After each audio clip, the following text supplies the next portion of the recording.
Okay, so today, let us proceed by how to rewrite the given slope-intercept form to standard form.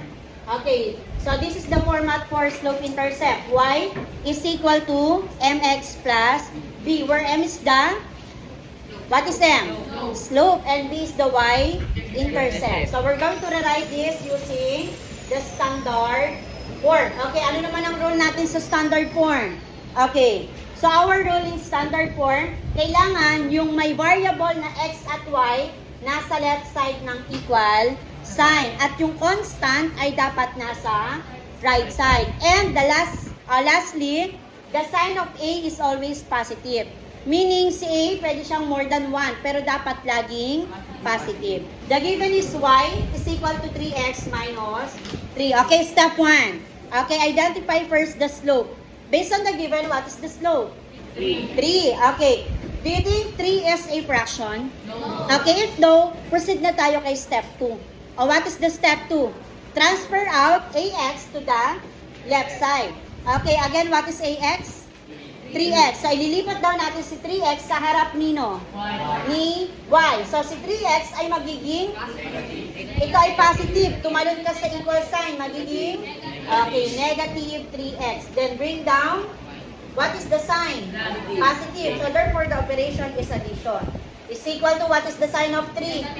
Okay, negative 3. Then, step 2, check the value of A. What is the value of A? Negative 3. Diba says sa standard form, A is always, what we're going to do?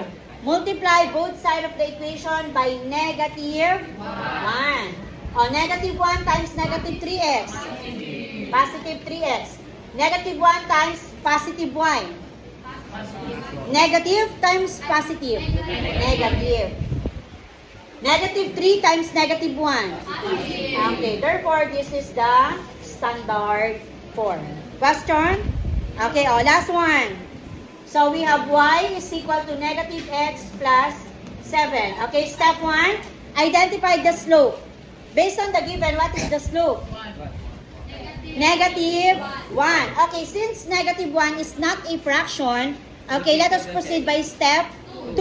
Okay, our step 2 is, we're going to transfer out ax to the left side. Sa harap nino? dy. So, our ax is negative x.